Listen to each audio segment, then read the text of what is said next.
राज्याच्या दरबारी मी तुला आणू लागलोय आणि माझ्या या जनता जनार्दनांना तू परिचित झालीस की ही माझी देवी, ही माझी पत्नी आहे. ही एक सामान्य अश्विनी नसून ती माझी पत्नी आहे हे माझ्या तमाम जनतेला कळलेलं आहे आणि म्हणूनच तुझ्याशिवाय माझा जीव करमत नाही ग. आणि म्हणूनच माझ्या समवेत या राज्य सिंहासनावर बसताना अगं बाजूचं सिंहासन मी तुझ्यासाठी रिकामी ठेविलं, अगं रित केलं आहे. तेव्हा बैस, तिथं बैस.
प्रत्येकाला तुम्ही मार्गदर्शन करतात, बरोबर आहे. जो जो जयाचा घेतला गुण तो तो गुरु केला जाणं, बरोबर आहे. आम्ही प्रत्येकाला जीवनात गुरु मानतो. यावं बसावं बसावं नाही. आणि हा काही प्रकार मला विचित्र दिसतोय. काय प्रकार मला विचित्र दिसतोय? पण का म्हणून नाही? अरे तू एक राजकर्ता आहे आणि राजकर्ता असल्याच्या कारणाने मला एक सांगावंसं वाटतंय. बाबा रे, अरे नित्यशा या ठिकाणी मार्गाने मार्गस्थ मी होतोय. आजही तुला आशीर्वाद देण्यासाठी इथपर्यंत मी आलोय. पण यांनी काय बघतोय राजडांगवी? मला एक सांग, हा राजकर्त्याचा दरबार आहे की जनावरांचा कारभार आहे? काय चाललंय?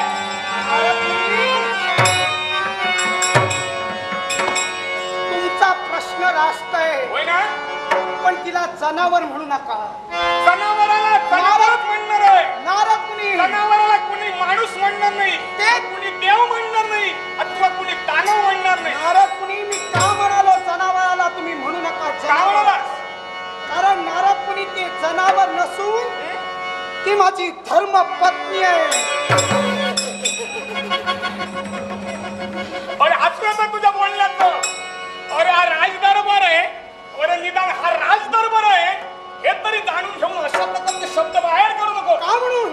मला एक सांग, अरे आजपर्यंत तुझ्या बोलण्यात मला हे देश बांधव हसतील म्हणून तेच मी म्हणतोय. अरे हा तुझा डांग देशाचा कारभार, ही तुझी सारी रयत आणि या रयतेच्या समक्ष एक घोडी या असताना तू मांडून ठेवले आणि संबोधतोय. ही कोण? माझी पत्नी, तुझी धर्मपत्नी, माझी बायको. अरे काय बोलावं तेच काही सुचत नाही. तुम्ही म्हणतात की हसतील, हो तुम्ही पहिल्यांदाच येतात दरबारी. म्हणजे हो त्या सर्वांना माझ्या जनता जनार्दनांना माहिती झालंय की माझी पत्नी आहे. एवढंच नव्हे, यातले काही जण तिला महाराणी म्हणून सुद्धा हाक मारतात. कळलं काय?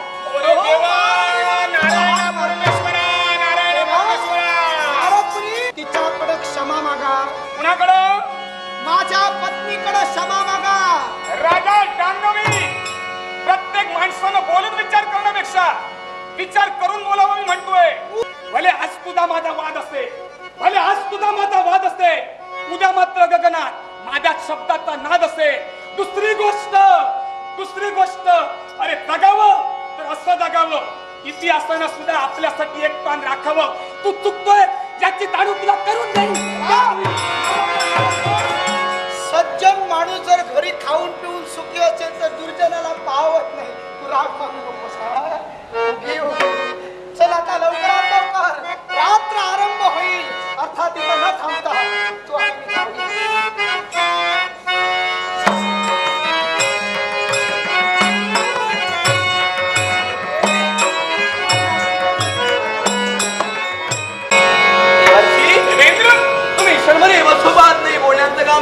मला एक सांग, याच्या अगोदर एवढा अभिष्ट आणि संतापलेला मला तू कधी बघितलं होतास का? देवांशी म्हणलं तुमच्या तेलाचे भाव ओळखून मन आता संभ्रमेल होय ना? देवेंद्र, तू चुकला असं मी म्हणणार नाही, याच्यानंतर मी म्हणणारही नाही. पण मला एक सांग, जर का देवतत्वाचा अपमान आणि ब्रह्मतत्वाचा अपमान एकाच वेळी झाला असेल, तू एक ब्राह्मण आहेस, काय करशील तेवढं सांग. देवर्षी देवतत्वाचा आणि ब्रह्मतत्वाचा अपमान झालाय, मग सांगा म्हणताय पुण्यात हेच तुझं मुख्य वाटतं मला ऐकायचं करण्यासाठी देवेंद्र समर्थ. सुरेंद्र, ऐक तुला मी काय सांगतोय. काय? आठवतंय तुला प्रमाद षण्मासच्या दरबारी घडलेला प्रमाद? पूर्वशीला ज्या दुर्वास महंतांनी शाप दिला, अश्विनी होऊन वर्षी एवढ्यापर्यंत सर्व तुला ज्ञान आहे, बरोबर? तो प्रसंग मी कधी विसरू शकत नाही ना. अरे त्या प्रसंगावरून काय झालं माहिती का? काय? अशीच ती उर्वशी दुर्वास महंताच्या शापाच्या योगे करू अरे मृत्यू लोकांच्या ठिकाणी एक अश्विनी होऊन पडली. पण मृगसाठी येणारा राजकर्ता, डांग देशाचा राजकर्ता राजा डांगवी त्या ठिकाणी आला. त्यानं ब्रह्मराक्षस रूपी संकटाला भस्मही केलं. आणि काय घडवलं माहितीये का? अरे त्याच अरण्यात त्या घोडीचे आणि राजकर्ता राजा डांगवीची भेट झाली. आणि भेट झाली ती झाली, अरे ती घोडी त्यानं आणून आपल्या दरबारात बांधलेली आहे. एवढंच कशाला, एवढ्यावरच तो स्वस्त बसणारा नाही. असाच कळत न कळत मी त्याच्या दरबारापर्यंत गेलो. त्या घोडीनं मला चिडकारलं, मला तिथं पाय लागला, माझा तोल झाला नसता. हे सारं विस्तृत राजकर्त्याला मी सामोपचाराच्या बोलानं सांगत होतो. पण केवळ त्या राजकर्त्यानं त्या ब्रह्मतत्वाची विडंबना केलेली काय सांगू लागला? नारद मुनी, तुम्ही ब्राह्मण असला म्हणून काय झालं? त्या अश्विनीची क्षमा मागा. मला एक सांग, अश्विनीची क्षमा या ब्रह्मतत्वानं मागावी हे योग्य आहे? घडू नये तो प्रसंग तुमच्या जीवनात. ही गोष्ट बाजूला ठेव, ही गोष्ट बाजूला ठेव. माझा उपमर्द झाला याचा मला काहीच वाटत नाहीये. पण देवेंद्र, अरे तू एकाशुरुद्र, द्वादशादित्य, अष्टवसू, प्रजापती आणि त्याचा अधिपती देवेंद्र म्हणून राजसिंहासन भोगतोयस ना. तुझ्या स्थानिक राष्ट्रंग यांचा सांभाळ करण्याची जबाबदारी कुणावरती आहे? अगदी आमच्यावरती आहे. मग ही जर का स्वर्गलोकीची देवांगना तशी तर त्या डांगराच्या राहिली, तुझ्या देवतत्वाला तू काही म्हणाली का? म्हणजे देवांशी काय करशील? शपथ जाहीर अश्विनी या नावानं ती प्रगटली गेली आहे. दिवसा घोडी आणि रात्री सुंदर स्वरूपी ते देवरत्न डांग देशाचा राजा डांगरी याच्या जवळ आहे. मग ठरलं माझा निर्धार, जीवनच्याला निम्नता होती. मग ते देवरत्न आणि तुमचा झालेला अपमान दूर झाल्यासाठी काय करशील? डांगवीला समजावून पाहिजे, ऐकल्यासाठी हे काल प्रसंगला सुसंग राहील. देवतांचं देवरत्न तुमचा आशीर्वाद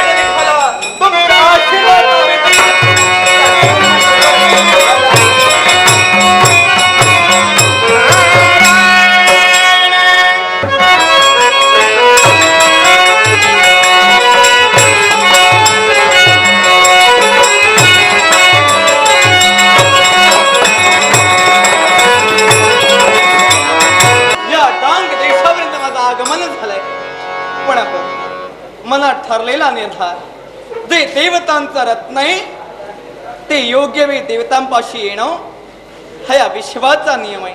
तेव्हा राजा सुज्ञ आहे आणि काही का असेना एका अर्थानं देवतांना काहीच त्याने सहकार्य केलंय. या रत्नाला वेगवेगळे आधार दिलाय, पण कदाचित त्याला जाणीव असेल नसेल, म्हणूनच योग्य त्या गोष्टीची जाणीव करून द्यावी आणि समजावून पाहावं. आणि रत्न जोपर्यंत मी स्वर्गीय दरबारी घेऊन जात नाही तोपर्यंत माझ्याही जीवाला समाधान नाही. बसा. हजारो वर्ष तपश्चर्या करून नव्हे तर हजारो जन्म घेऊन सुद्धा देवाच्या नखाचं सुद्धा दर्शन होत नाही. तो देव आज मला दिसला. क्षणभर येतोय म्हटलं. कोण आहे रे तिकडे? हा म्हणाले तुझा साहित्य घेऊन या. माघारी. अरे ती शब्द सुमन वाहिली तीच आमची आम्ही पूजा मानली. म्हणून मंगलमय तुला आशीर्वाद दिला आणि आम्ही जाणीलो. पुन्हा पुन्हा कोटी प्रणाम. मंगलमय आशीर्वाद. देवराज तू एक सुज्ञ राजकर्ता आहेस आणि म्हणतात अशा सुज्ञ पुण्यवंताच्या घरी हा देव अवतीर्ण झालाय याची जाणीव तुला झाली म्हणून आनंद गगनात सामावेलासा झाला. देवराज आज प्रत्यक्ष भगवंत एका पण एक सांगू का, तुमचा मला स्वाभिमान आहे हा. कारण तुम्ही एक सामान्य मानव होता आणि सामान्य मानव उच्च शिखर गाठू शकतो. त्याचा मूर्तिमंत अगदी आत्मविश्वास तुमच्यामुळं आम्हा मरत मानवात जागृत होतो. आणि म्हणून एकच सांगण्यासाठी आलो, जी दिवसा घोडी रात्रीच्या समयी सुंदर स्वरूपी बनते ते एक देवतांचं रत्न आहे. हे कदाचित तुला माहित असेल नसेल, मला एवढंच कथन करायचंय. योगायोगानं तुझी तिची ग्रंथिका झाली ते सध्या तुझ्यापाशी आहे. तुमचं प्रणय प्रेमही झालंय, पण हे रत्न देव दरबारात या क्षणी हवंय तेव्हा तिचा वेळ समीप आलाय की ते रत्न स्वर्गीय दरबारी न्यायला हवंय. आणि म्हणूनच ते समजाविण्यासाठी हा देवेंद्र तुझ्यापर्यंत आलाय. तू सुज्ञाशील तर एक राजकर्त्याचे शब्द मान्य करून या तुझ्या जनतेला सुद्धा चांगला संदेश दे. मला सांगा तेव्हा घोडी ती घोडी देवराज दिवसाची घोडी आहे ती तुम्ही घोडी नेणार आणि माझी बायको म्हणून रात्री आणून सोडणार काय? मुळे तुला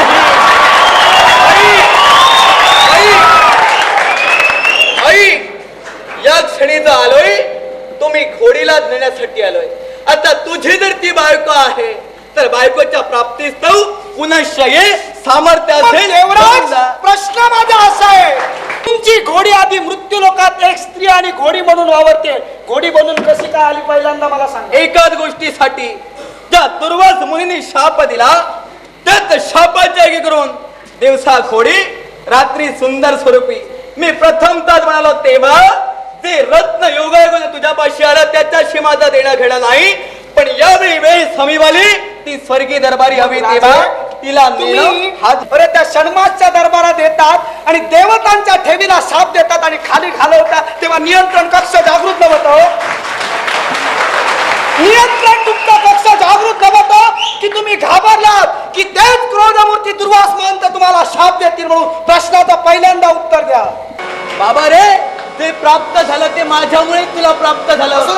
पेक्षा असं दुर्मिळ दर्शन तुझ्या 7 जन्मात तुला मिळालं तू आता इतरांना सांगू नको. वज्र हाती घेतलंस कुणाला मारून, आता काय करणार माझं ते सांग. ऐक, तू तिचा संरक्षण करण्याची ग्वाही देत आहे.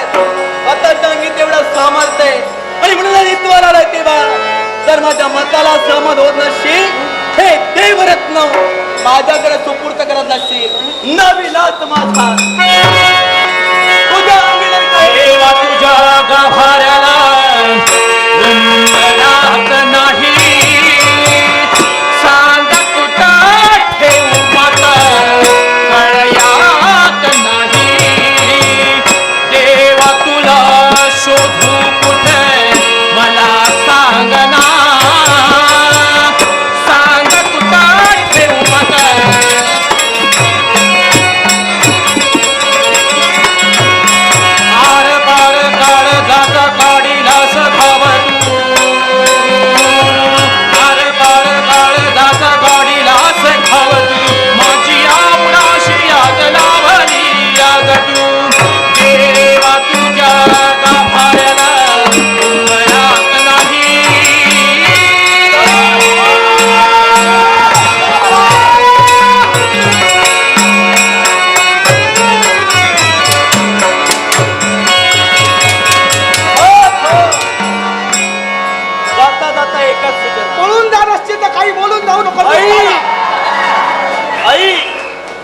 यावेळी देवेंद्र काय आहे हे तू कथन केलं.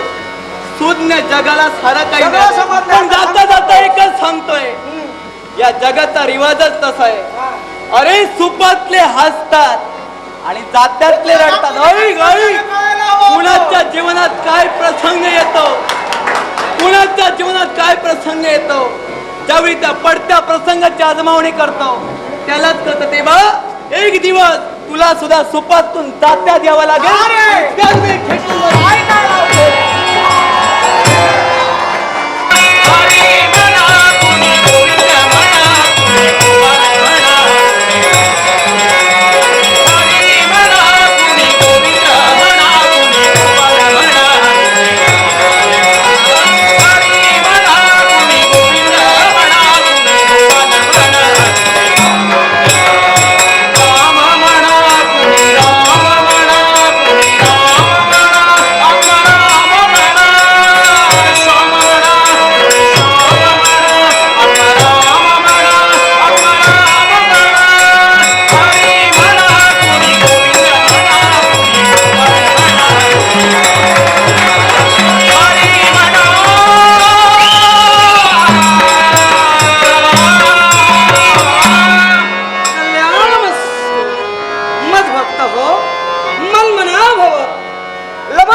अखिल जीव सृष्टीचा विचार केला तर त्या अमरत भूमीवर या देवानं अवतीर्ण होण्याचं ठरविलं.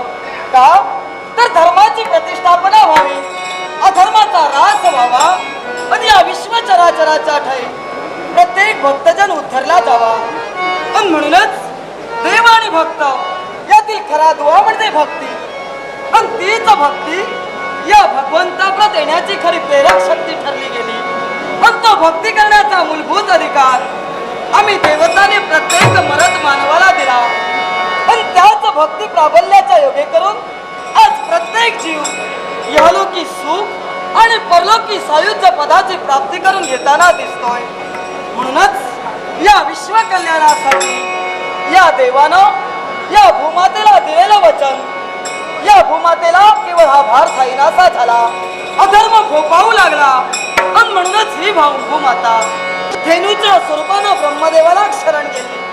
पण ब्रह्मदेवाधिक सारदेव या शेषशाही भगवंताला शरण गेले. आणि म्हणूनच या भूमातेला दिलेलं वचन सत्य करण्यासाठी केवळ अवतारानं अवतीर्ण होऊन धर्म रक्षण व्हावं, सत्याचं पालन व्हावं, असत्याचं केवळ ऱ्हास व्हावा, दुष्ट दांभिकांचं हनन व्हावं. म्हणून आज मी तिथोवर मत्स्य कुर्म वराह नृसिंह वामन परशुराम राम आणि सांप्रत आठवा अवतार म्हणजे कृष्ण मानव योनी जन्म घेतला. पण मानवाची मूलभूत कर्तव्य काय, मानवानं धर्माचरण कशा प्रकारे ठेवावं आणि स्वजीवन कशा प्रकारे पुनीत करावं याचा आदर्श द्यावा. म्हणून केवळ या मानव योनी जन्म घेऊन हा देव भक्त रक्षणासाठी झटतोय. पण संप्रत या द्वारकेच्या ठाई आज द्वारकाधीश बलराम दादा यांनी केवळ या द्वारकेची सूत्र आमच्या माथी द्यावी आणि विश्रांतीसाठी रेवती बहिणीच्या महाली जाऊ.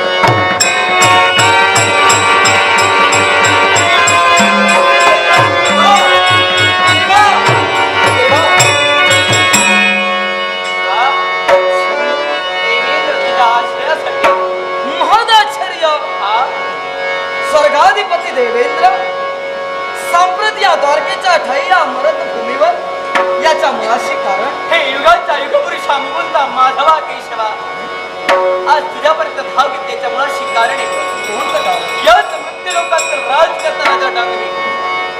त्यांचे माझं महत्वन्न झालं ते एकाच गोष्टीसाठी. देवा तू सर्वजाण शक्ती आहे. ते देवरत्न शापाची आगे करून आज त्याच्या सानिध्यात आहे. त्याची योग्य वेळ सविवाली म्हणून स्वर्गी दरबारी मिळण्यासाठी आम्ही प्रयाण केलं. पण अखेर घडलं ते महाद्वंद्व आणि या द्वंद्वाच्या धुमाचक्री आम्हाला माघार घ्यावी लागली. पण देवा युगाच्या युगपुरुषा तुझ्यापर्यंत आम्ही म्हणजे संप्रत देवतांची ठेव ज्या राजकर्त्यानं आपल्या सानिध्यात ठेवली आणि म्हणूनच तुम्ही तिथपर्यंत जाऊन तुमचे सायास केले ते अपुरे पडले.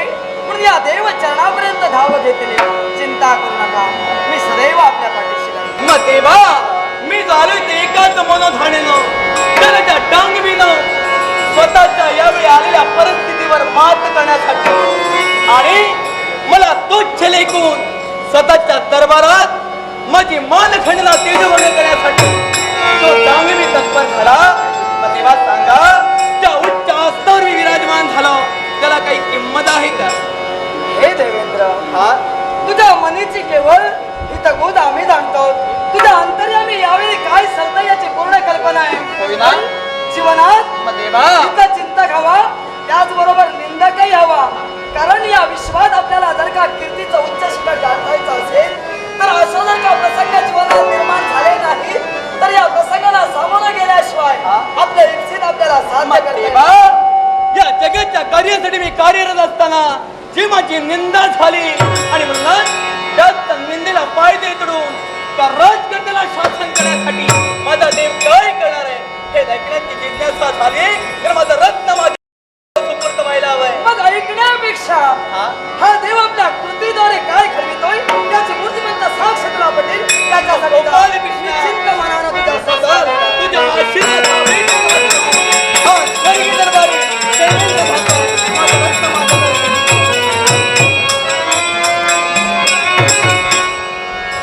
अमरेश, अरे तू इथे यावं घडलेला प्रकार कथन करावा. अरे त्याला पूर्ण ब्रह्म सनातन म्हणून ओळखला गेला. सना म्हणजे सर्व काळ, तनी म्हणजे विद्यमान, असं सर्व कालाचं ज्ञान असणारा देव सर्व जाणून आहे. पण वेळ का स्थळी मेधा मर्यादा प्रत्येकाला आहे. अर्थात त्या मर्यादेचं उल्लंघन न करता आपलं कार्य पूर्ण करण्यासाठी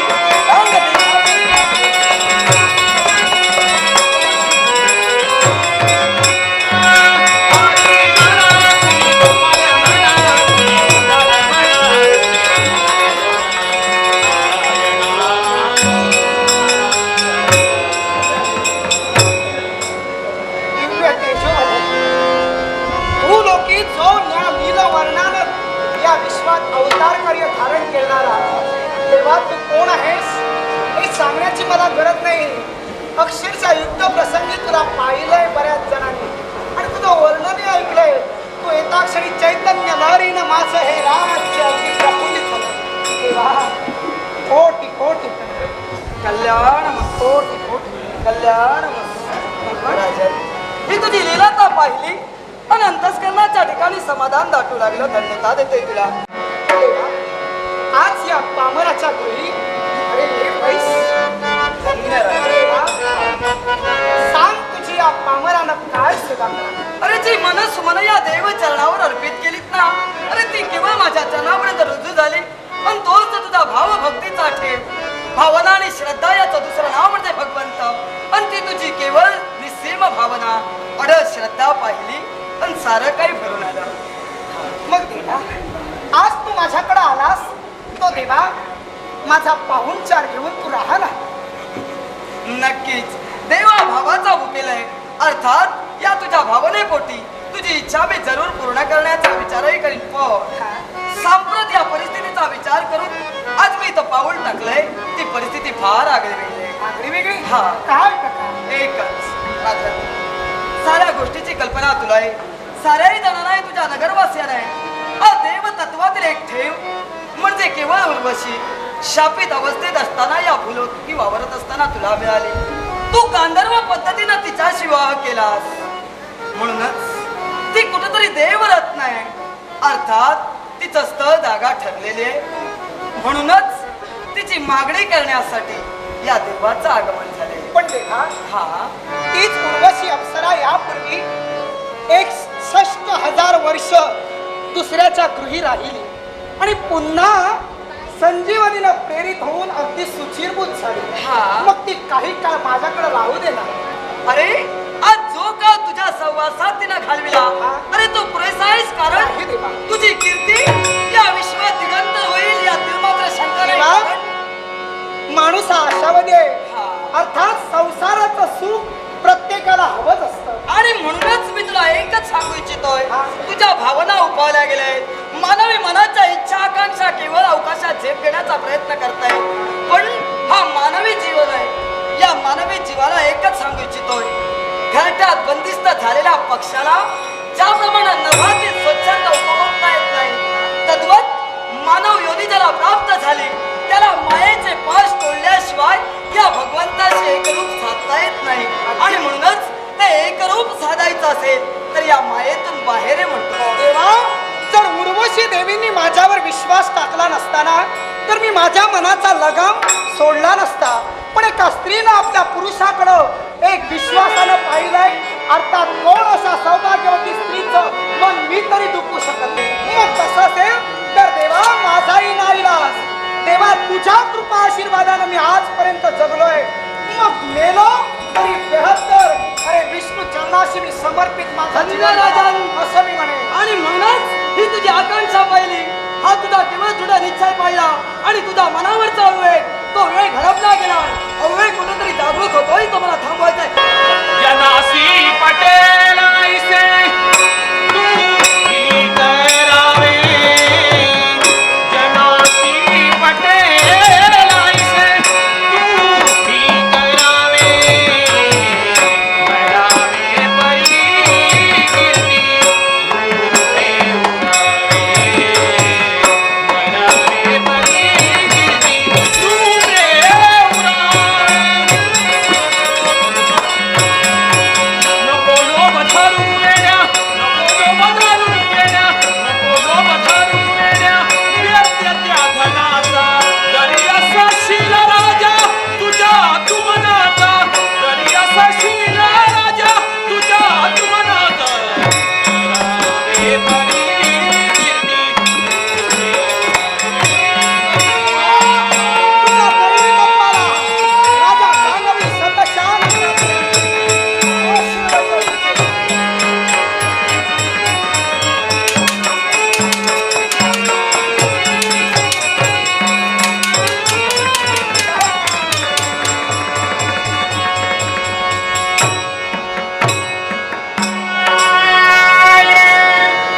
ओम पूर्णमदः पूर्णमिदं पूर्णमुदच्यते पूर्णस्य पूर्णमादाय पूर्णमेवावशिष्यते.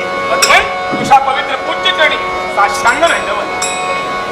आज गंभीर मुद्रेनं तू माझ्याजवळ बघतोय. सांग भगवंताचं काय झालंय? सर्वांचं कारण आहे. कारण या देवाचा केवळ कर्तव्याचा आड तू आलाय. कुठेतरी मार्ग तू थांबलेला आहे. अरे अर्थात. अरे ते काल ज्ञानी म्हणून तुला गंगा जातोय, साऱ्या जगत प्रसंगाची कल्पना तुला आहे. मग माझ्या मार्गात एकाकी उभा का हे म्हणायला कारण आहे. अरे घडलेलं हा प्रमाण पूर्ण मला कळलंय. केवळ डांगवी इथपर्यंत आला होता तुझा आणि त्याचा खनवर संघर्ष झाला हे देवा मी पाहिलंय. पण भगवंता, अरे तुझ्या मुखावट्ट मला ऐकायचंय.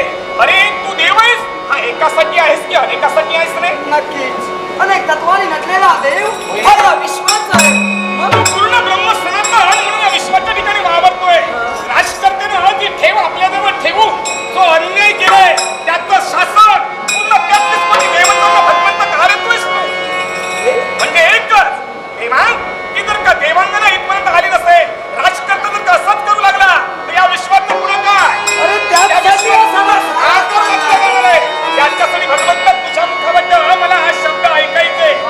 या डांगवीच्या बाबतीत भगवंत तू काय निर्णय घेतलाय? म्हणजे नाथा असा या देवतत्वाच्या वतीने तू देवासमोर आणि म्हणूनच भगवंत मी तुझ्यापर्यंत आलोय. तुला एकच सांगू इच्छितोयस, देवतत्वाचा विश्वासात तुझ्यावरचा कुठेतरी खाला जातोय. अर्थात.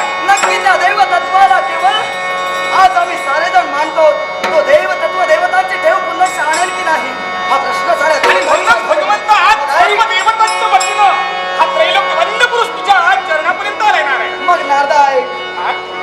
आज या क्षणी या देवाला एक कर्तव्य हाती घेतलेलं आहे. ते कर्तव्य देव पूर्ण प्रमाणात होता. आणि आज जर का माझ्यावरचा विश्वास कुठेतरी दूर होत असेल तर तो विश्वास संपादन करण्यासाठी या देवाच्या मुखातून निघणारी घनघोर प्रतिज्ञा आहे. घनघोर प्रतिज्ञा.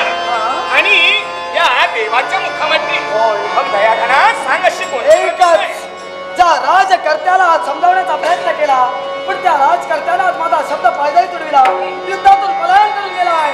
पण जिथं असेल तिथपर्यंत जाईल, पुन्हा समजावण्याचा प्रयत्न करेन. ऐकला तर ठीक, नपेक्षा अशा अहंकारी बनलेल्या राजकर्त्याला सप्तम दिवसाचा भाग वाटणारा जाण्यापूर्वी या विश्वातून नष्ट करेन, नष्ट करेन. अरे तुझे शब्द ऐकले, खरोखरच मनात समाधान झालं. मला माझा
राजा डांगवी, अरे विश्वाच्या पूर्ण ब्रह्म सनातन देवानं तुझ्यावरती खंडोर प्रतिज्ञा केली आहे. हा. आणि अशी कोणती प्रतिज्ञा? एक सप्तम दिवसाचा भानुअस्तमान होण्यापूर्वी राजा डांगवी तुला जगत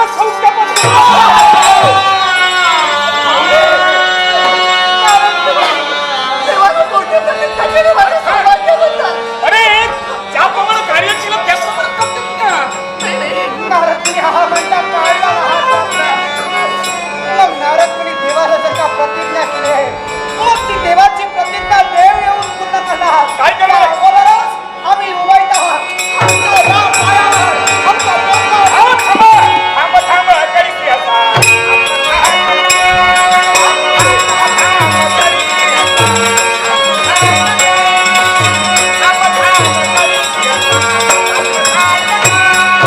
अरे जे जे असलेलं प्रारब्धी ते नाचुके कर्म करी.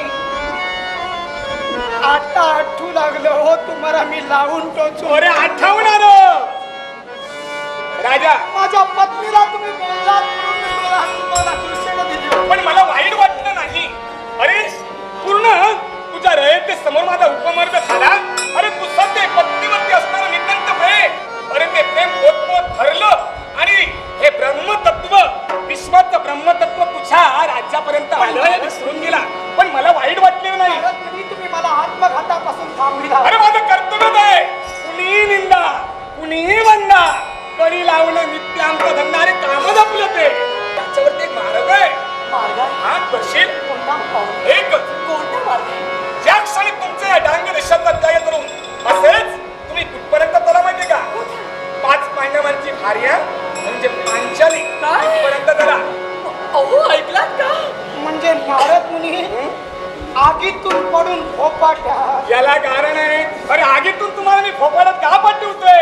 अरे तिथं तुमच्या जीवनाची रे वाढली राहणार आहे. पण तिथं जाऊन काय करा माहिती का? भरवशाचं वचन अवघड आणि पद नंतर इच्छा करतं. पण हे कुणी केलं पाहिजे? हे राजा डांगवी चुकून उपयोग नाही. हे सर्व तुला केलं पाहिजे.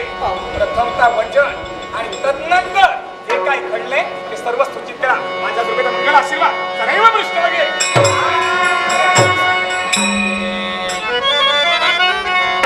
महाल सजलाय, मंच की शृंगारलाय, सारं वातावरणच आनंदाने बेभान झालंय. सगळे सुख माझ्या चरणाशी लोटांकण घेत आहेत. पंच पांडवांची भार्या ही पांचाली आणि हस्तिनापूरची सम्राज्ञी म्हणून कीर्तीच्या उंच डोलारात मी डोलते. यामनीच्या यातना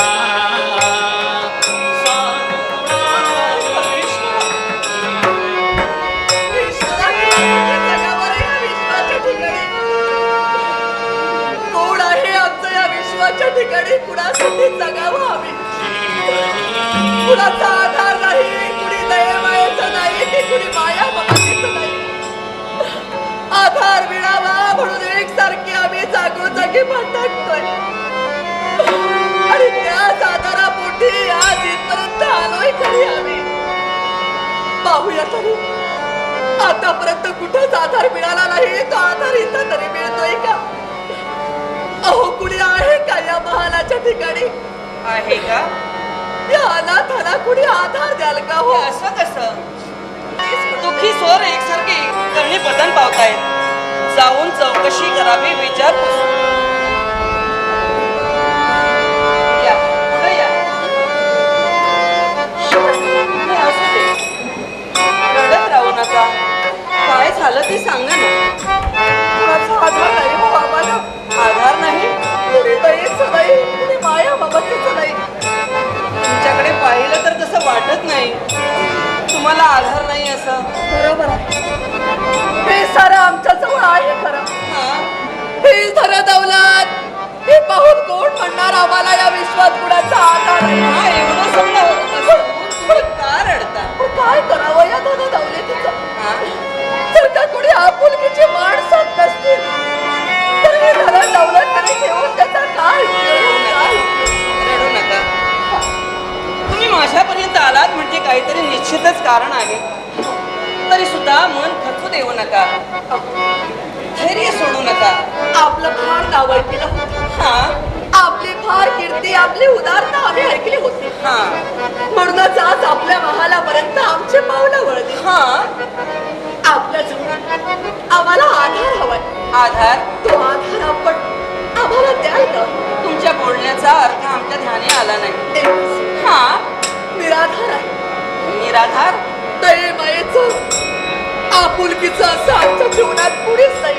आधार हवाय ना तुम्हाला? हे दौलतचं कधी असे देऊन गेले असेल, तर कोण आमचं कधी काय करेल हे नाही, तरी रडूच सांगता नका. येत तुम्हाला जर आधार हवा, मी आधार देते. नाही. हो देते ना आधार. हा असा आधार नकोय मग आम्हाला. कसा आधार हवा? तुम्हाला जर का आम्हाला आधार द्यायचा असेल, हा. तर तो आम्हाला शाब्दिक आधार नकोय. मग आम्हाला वचन हवंय आपल्याकडून. वचन? हो वचन हवंय. काय म्हणून वचन द्यायचं? एकच वचन. आम्ही जो आधार आपल्या जवळ मागू, रडू नका. तो आपण आम्हाला द्याल असं आम्हाला तुमच्या जवळ म्हणजे वचन हवंय. तुमची जी इच्छा आहे ती आम्ही पूर्ण करायची. आमची जी इच्छा असेल ती आपण आमची इच्छा पूर्ण करणार. हो तेव्हाच आम्ही आमच्या नयन कमलातून निघणारे अश्रू पुसून टाकू. नाही नाही, मनाच्या समाधानासाठी. हे रडणं पाहिलं की मला सुद्धा वाईट वाटतं. मी सुद्धा अशी कितीतरी रडले. आता दिवस बरे आलेत माझे. त्याच्यामुळे तुम्ही रडू नका. त्या पुढं भावी आयुष्य जे आहे ना, ते जर सुखाचं जायला हवं, तर निदान आमच्या समोर तरी असे रडत उभे राहू नका. देताय ना वचन. इच्छा असेल ती इच्छा जर पूर्ण करायला हवी, आणि या पांचालीकडून जर तुम्हाला वचनच हवं असेल, हा वचन मनात असेल ती इच्छा पूर्ण होईल. मनात असेल ती इच्छा पूर्ण होईल. आणि तरी सुद्धा वचन देताना एक मी तुम्हाला सांगेन, असे रडूत राहू नका.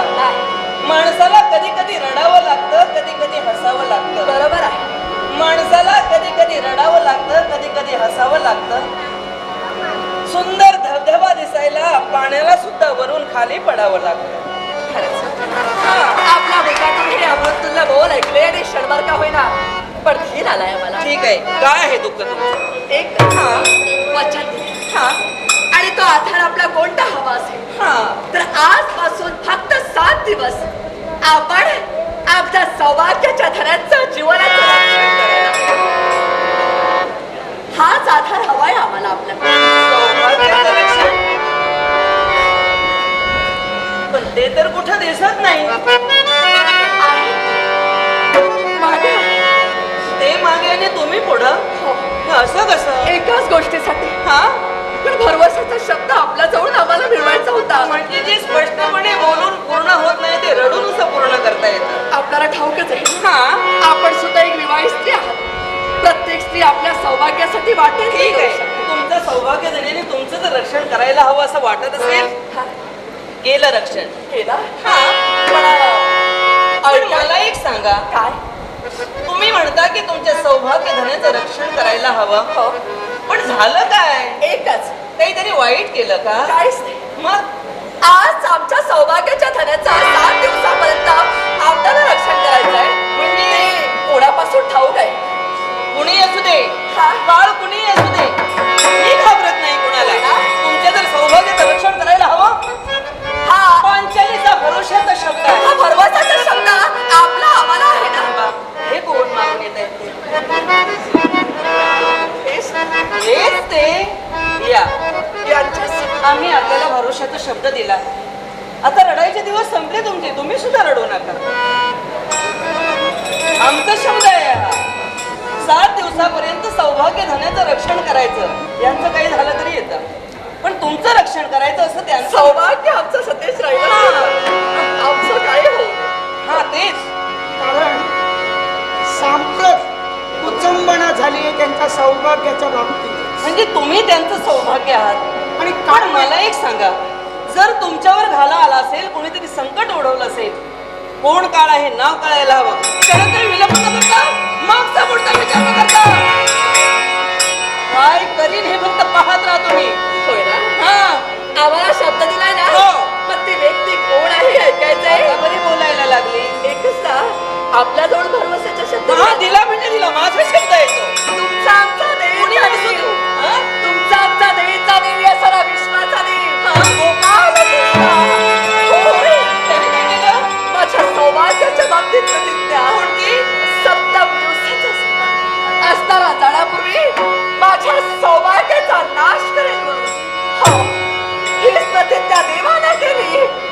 सौभाग्याच्या रक्षणासाठी. आता बोलू नको. बरं केलंस माझं हे. बरोबर केलंस काय ते आता बोलायला नको. म्हणूनच तर आम्ही बरं हे बरं आहे. दोघांचं पहिल्यांदा ती रडत आली. मी म्हटलं तुम्ही तरी हसत याल, तुम्ही सुद्धा तसेच आला. म्हणजे आमचा भाऊ म्हणजे आमचा घरातच भांडण लावून दिला. तसं नव्हे. या इथं तुम्ही आम्हाला वचन दिलंय की वाटेल तो जरी काळ आला असेल तर त्या काळापासून माझ्या सौभाग्याचं आपण रक्षण केलं. त्या वचनाचं काय? वचनाचं वचन बघेल काय ते वचनाचं होय काय ना? मग वचनाचं वचन बघेल तर आम्ही सुद्धा सरांना सांगून ओरडू की देवी द्रौपदीवर आतापर्यंत तुम्ही विश्वास ठेवता. विश्वास तो शब्द अजूनही माझ्यावर विश्वास आहे सगळ्यांचा. होय ना? हो. मग आतापर्यंत आम्ही जसे रडत आलो हो. तशाच रडत सरांजवळ जाणार आणि काय सांगणार? आणि त्यांना सांगणार हा. की आतापर्यंत ज्या विश्वासानं आपल्या जवळ पाहता हो. त्या विश्वासाला देवींनी आज तडा घालविला. कसला तडा ग? जे वचन दिलंय हो. 7 दिवसापर्यंत रक्षण करण्याचं. मी ते सांगतो वचन तुला, काय? तू बोलत राहू नका. तुला जमेल तेवढी ओरड. ओरडू दे सगळ्यांना. आचार्य, आता ऐका. हा? ऐका हो, ऐका. वचन पाळू शकत नाहीत त्या देवी द्रौपदी. अतो भ्रष्ट. वचनावर कधी विश्वास ठेवू नका. वचन तुम्ही अतोभ्रष्ट झाला. अतोभ्रष्ट झाला. या दहशत आम्ही. काही किंचाळते नुसती. तुम्हीच म्हणालात ना की वाटेल ते काही ते बोल असं बोलत लहान राहणार. बसले तेवढे किंचाळते. बरोबर आहे. सौभाग्यासाठी वाटेल असू ते. देत, कळलं मला. जीव घाबरा. जे तुम्हा दोघांना मी वचन दिलं ते वचन पूर्ण होणार. फक्त 7 दिवस ना. काळजी करू नका. ऐशाराम गाद्या गिरत्या तुम्ही लोळत राहा. जे जे तुम्हाला हवं ते मिळणार आहे. चला विश्रांती घ्या.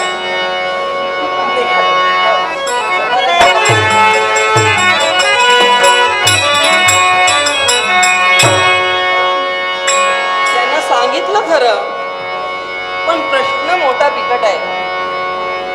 अरे तो जगाचा देव तो त्याला मारणार आणि मी सांगितलं की